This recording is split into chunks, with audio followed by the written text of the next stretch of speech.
దైవజనుడు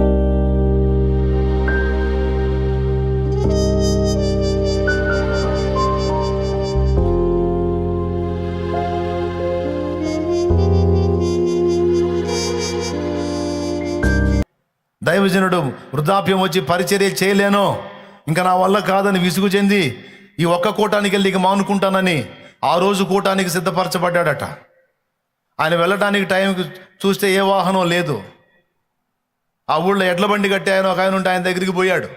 అయ్యా బండి కట్టు, నేను ఫలానా ఊరికి వెళ్ళాలా, వాక్యం చెప్పాలని. ఆ ఎడ్ల బండి వాడు అన్నాడు, అయ్యా నా ఎద్దుకి జ్వరం వచ్చింది, నా ఎద్దు 4 రోజుల నుంచి నలతగా ఉంది, దాని పరిస్థితి ఏం బాగలేదు, బండి కట్టలేను అన్నాడు. అయ్యా ఎట్లనన్నా కానీ నన్ను అక్కడ చేర్చయ్యా, నేను వెళ్ళాలి, నా ఈ కూటానికి నేను వెళ్ళి వాక్యం చెప్పాలి అని బ్రతిలాడితే, సరే చూస్తాను, నా ఎద్దు కానీ కాడి కిందకు వచ్చే పని అయితే నేను బండి కడతా, లేకపోతే కట్టనా అన్నాడు. వెళ్ళి కాడిని రెడీ చేసి ఎడ్లను వదిలిపెట్టి 2 ఎడ్లను తాడు వదిలిపెట్టి, ఆయనకు ఒక అలవాటు, కాడెత్తితే 2 ఎడ్లు వస్తాయి కాడి కిందకి వచ్చి, తాళ్ళు వదిలిపెట్టి కాడెత్తాడు. వచ్చి కాడెత్తగానే బాగలేని ఎద్దు అలాగొచ్చి దాన్ని కింద జొరబడి మెడ మీద వేసుకుంది. కాడి బాగలేని ఎద్దు కూడా వచ్చేసింది. ఎక్కి కూర్చున్నాడు. బండి ముందుకు పోతా ఉంది. కొంచెం దూరం వెళ్ళింది. ఎద్దు లాగుతా ధనామని ముందుకు పడింది. బ్లడ్ కక్కింది, చచ్చిపోయింది. ఆన్ ది స్పాట్ చచ్చిపోయింది. ఆ బండి కట్టినవాడు, బండి దిగి ఆ ఎద్దు దగ్గరికి వెళ్ళి ఆ కాడిని విప్పి పక్కకేసి ఆ ఎద్దును పట్టుకొని దాన్ని ముద్దు పెట్టుకుంటూ ఏడుస్తున్నాడంట. ఒక మనిషి చచ్చిపోతే కూడా ఏడవనంత దారుణంగా ఏడుస్తున్నాడు ఆ ఎద్దుని పట్టుకొని. గోడు ఏడుస్తుంటే ఈయనకు ఆశ్చర్యం కలిగింది. ఎద్దు చేస్తే ఇంతలా ఏడుపు ఏడుస్తున్నాడండి, 4 రూపాయలు పెడితే ఇంకొక ఎద్దు వచ్చింది కదా. అడిగాడు, ఎందుకయ్యా దానికోసం అంత అల్లాడుతున్నావంటే, ఏడ్చి ఆ ఏడుపులో చెబుతున్నాడు, ఇది మామూలు ఎద్దు కాదయ్యా, ఇది నాకు ప్రాణం, దాని పనితనం చూసావు కదయ్యా నువ్వు, దాని గొప్పతనం, అది చచ్చిపోయే స్థితిలో ఉందయ్యా, దాని ప్రాణం బాగలేదు, చావుకు దగ్గరకు వచ్చి ఉంది, దాని ప్రాణం పోయిద్ది, ఇంటికాడ ఉన్నది వచ్చింది, ఇక్కడైంది వచ్చింది, కానీ నేను వెళ్ళి కాడెత్తగానే వచ్చి కాడి మెండేసుకుంది చూడయ్యా, అది ఎప్పుడు నాకు ఎదురు చెప్పని ఎత్తు, తుది శ్వాస విడిచేంత వరకు నా కోసం ఖర్చు అయిపోయిన ఎత్తు.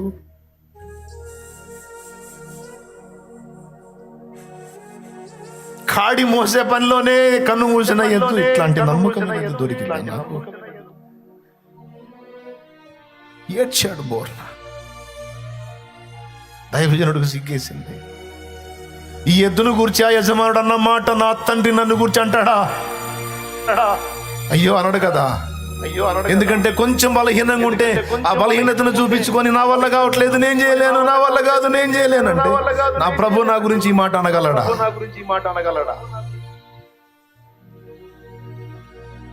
నేను అవసరమైతే నడిచి వెళ్తా. నా ప్రభు పనిలో, ఆయన సువార్త వ్యాప్తిలో, ఆత్మల రక్షణలో నేను కూడా ప్రాణం పెట్టినంత వరకు కష్టపడతా. నా తుది శ్వాస విడిచేంత వరకు నేను అవసరమైతే సేవలోనే చచ్చిపోతా. ప్రకటిస్తా చచ్చిపోతా.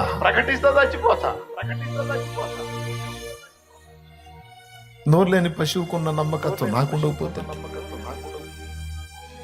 బలహీనతలు ఒక పక్క కృంగతీస్తున్న, ఆర్థిక సమస్యలు అల్లాడిస్తున్న, ప్రతికూలతలు తరుముతున్నా, మొక్కవోని దీక్షతో మనం పట్టిన పట్టు విడవకుండా నా ప్రభు నామ మహిమ కొరకు కష్టపడాలి, సాధించాలి. అల్పమైనవి, తుచ్చమైన వాటి కోసం టైంని పోనీయకూడదు. క్షణికమైన వాటి కోసం, అల్పమైన వాటి కోసం టైంని లాస్ చేయకూడదు. ఎంత కష్టపడగలమో, ఎన్ని రకాలు కష్టపడగలమో అన్ని రకాలు మనం సాధించాలి. బిఆర్ అంబేద్కర్ గారి గురించి ఒక మాట చెప్తాను. నువ్వు ఏ సబ్జెక్ట్ అన్న అడుగు, ఏ ఫీల్డ్కి చెందిందని అడుగు, అందులో 60% జ్ఞానం పొందున్నాడంట ఆయన. 60% జ్ఞానం పొందున్నాడంట అందులో. ఏ సబ్జెక్ట్ అన్నా చూడు, ఏ ఫీల్డ్ అన్నా చెప్పు, నువ్వు అందులో 60% జ్ఞానం పొందున్నాడంట. 2-3 రకాలు మనం చేసి ఓ అని అంటూ ఉంటాం. ఎన్ని రకాలు తీసుకున్నాడు చూడ. అది ఉంది చూడండి, అక్కడ లిస్ట్ ఉంది చూడండి.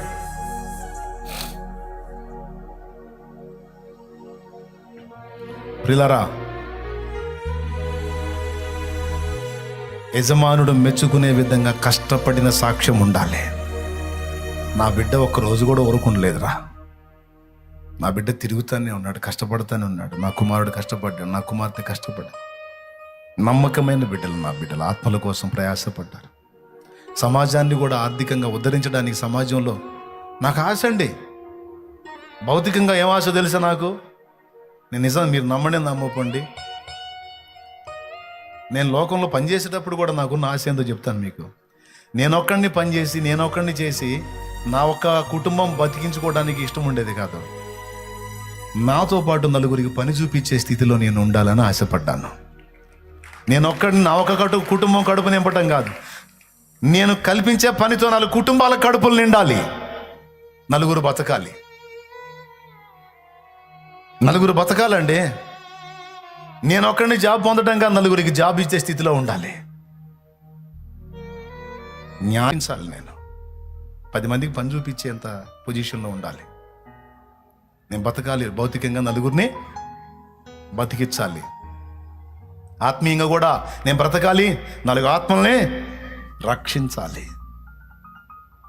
సన్నిధికి వచ్చేటప్పుడు కూడా నేను తినాలి పట్టడను, నేను తినేదాంతో పాటు 10 మంది తినటానికి కూడా నేను సమకూర్చాలి. నేను పొందాలి దేవుని సన్నిధిలో, నాతో పాటు 10 మంది పొందడానికి కావాల్సింది నేను సమకూర్చాలి. నా మాటలు మిమ్మల్ని గాయపరిచి ఉంటే నన్ను మన్నించండి.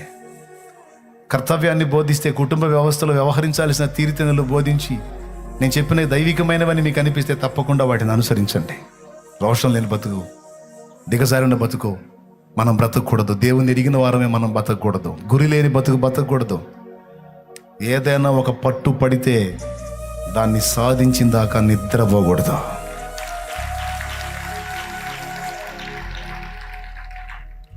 ప్రార్థించు, ప్రయత్నించు, విజయం నీదే.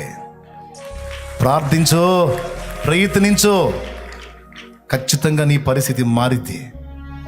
నేను చెబుతున్నా, నా తమ్ముడా, ఎవడో వచ్చి నీ ఇంటిని బాగు చేయడు తమ్ముడా. నా చెల్లి, ఎవరో వచ్చి నీ కుటుంబాన్ని కట్టరమ్మా.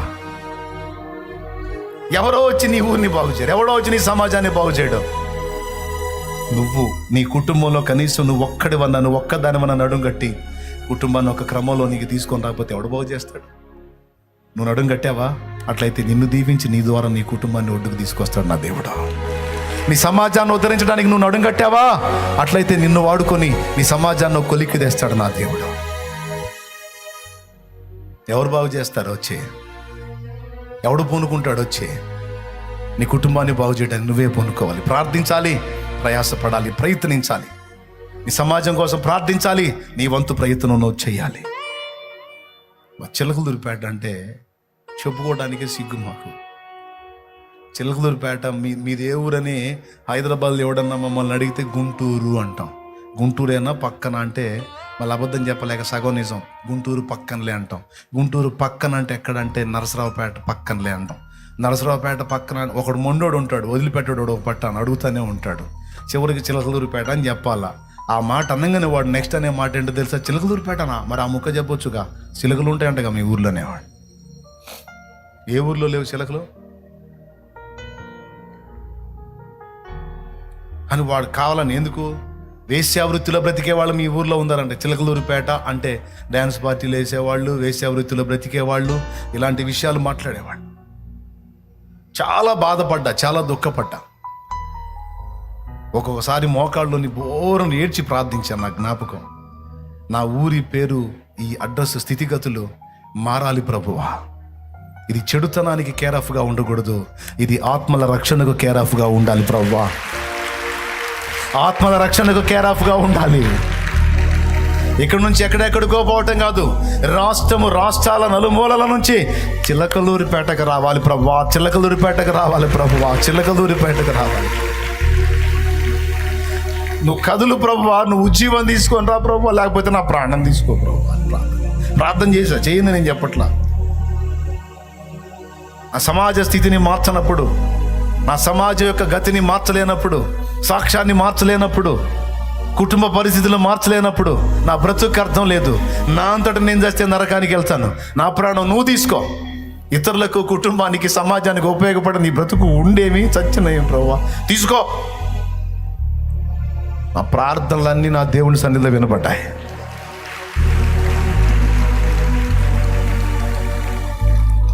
నా దేవుడు ఆయన బలమైన కార్యం చేశాడు. ఆడవాళ్ళు అయితేనే కుటుంబాలను కట్టిన ఆడవాళ్ళు ఉన్నారండి. కుటుంబాలకు దీపమైన ఆడపిల్లలు ఉన్నారు. తల్లిదండ్రులు సాధించలేని ఆడపిల్లలు సాధించి చూపించారు తెలుసా కొన్ని కుటుంబాల్లో. మగపిల్లలు సాధించిన కొన్ని కుటుంబాలు కూలిపోయే కుటుంబాలు నిలబెట్టుకున్నారు. సమాజాలకు మంచి సాక్ష్యం తెచ్చిన వాళ్ళు ఉన్నారు, సమాజాన్ని ఘనపరిచిన వాళ్ళు ఉన్నారు.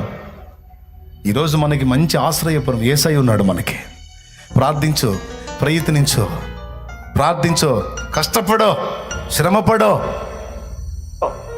నువ్వు ఎంతవరకు పోరాడగలవో పోరాడు. నా దేవుడు నీ వెన్నంటి ఉండి నీకు విజయం ఇస్తాడు. ఆయన నిన్ను గెలిపిస్తాడు. ఎలా ఎలా ఎలా ఎలా ఎలా సచ్చిన బతికిన సాక్ష్యం ఉండాలి. సచ్చిన బతికిన ఒక సాక్ష్యం ఉండాలి. 10 మందిని ఉత్తరించిన బతుకు ఉండాలి. 10 మందిని బాగు చేసిన చరిత్ర ఉండాలి. 10 మందిని బ్రతికించిన చరిత్ర ఉండాలి. ప్రార్థన చేయి. నీకు రోషం ఉంటే, దేవుడు నీతో మాట్లాడాడని నీకు అనిపిస్తే కళ్ళు మూసి తలలో ఉంచి ప్రార్థన చేయండి. దేవా, ఈరోజు నాతో మాట్లాడినందుకు నీకు వందనాలు. సూటిగా నన్ను దర్శించినందుకు నీకు స్తోత్రాలు. నా కళ్ళు వెలిగించినందుకు కృతజ్ఞతలు ప్రభువా.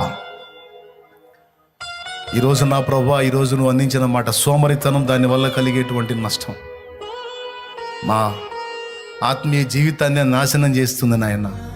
మా ఫ్యూచర్ని అంధకారమయం చేస్తుంది. మాలో ఉన్న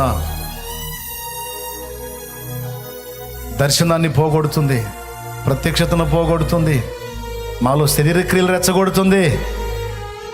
సోమరితనం, పండుబోతుతనం, తిండిపోతుతనం, నిద్రపోతుతనం మా నుంచి వదిలిపోవును గాక. శ్రమపడే మనసును ఆయుధంగా ధరించుకోవాలి ప్రభువా. కష్టపడే మనసుని, సమయమందును అసమయమందును ప్రయాసపడేటువంటి మనసుని ఈరోజు సేవకుల హృదయాలను కూడా మీరు కదిలించండి. మీకు వందనాలు ప్రభువా, స్తోత్రాలు. సేవకుల గుండెల్లో కూడా ఒక రోషం, ఒక ఛాలెంజ్ వచ్చేటట్టు చేయండి ప్రభువా. మీకు స్తోత్రం. వాళ్ళు నా ప్రభువా దీక్ష బోనాలి, దీక్షాబద్ధులు కావాలి. అరాకొర అల్ప విజయాలతో ఇక చాలని పని విరమించుకోవటం కాదు. కొంతమంది అయితే చిన్న రోగం రాగానే, చిన్న బలహీనత రాగానే, చిన్న సమస్య రాగానే అయిపోయింది పని, ఇంకా నేను చేయలేను, ఇంకా నా వల్ల కాదని వెనక్కి తగ్గేటువంటి బలహీనులు ఉన్నారు ప్రభు. ఈరోజు మాట్లాడావు, చస్తా కూడా ఎద్దు, చస్తా కూడా కాడి మోసి చచ్చింది ప్రభు. కాడి కింద ప్రాణం వదిలింది ప్రభు. నీ కాడి కింద మేము మా యాత్ర ముగించాలి ప్రభు. నాయనా నీకు స్తోత్రము. రోషము గల సైనికునిగా నన్ను చేయి, రోషము గల సైనికురాలినిగా నన్ను చేయి. అడుగో, దేవునికి ప్రార్థన చేయి, తీర్మానం చేయి.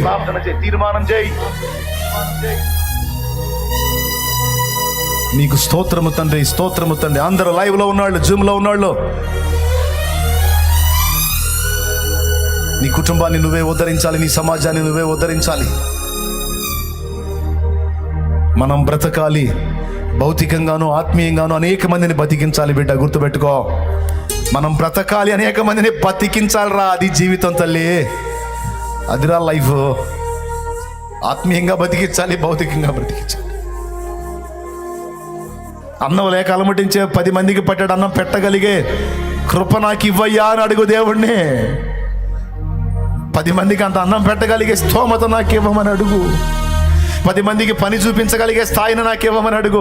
10 మందికి ఉద్యోగాలు ఇవ్వగలిగే స్థాయిని నాకు ఇవ్వమని అడుగు. తప్పు కాదు అడుగు. 10 కుటుంబాల్లో అంత అన్నం దొరికేటట్టు చేయమని ఆ శక్తి నాకు ఇవ్వమని అడుగు. అంతేకాదు 10 ఆత్మల్ని బతికించడానికి, రక్షించడానికి నాకు శక్తిని ఇవ్వమని అడుగు. నీ సమస్యలను కొలిక్కి తేవటమే కాదు, నువ్వు అనేక సమస్యల్ని పరిష్కరించగలిగే వ్యక్తిగా నా తండ్రి నేను తీర్చిదిద్దుతాడు. ఎప్పుడు కష్టపడే మనసు కలిగి ఉండు. సుఖపడాలనుకోవద్దు. పండుబోతులాగా, తిండిపోతులాగా, నిద్రపోతులాగా, సోమరిపోతులాగా ఉండాలనుకోవద్దు. అది సరైన పద్ధతి కాదు. కష్టపడాలి, సాధించాలి.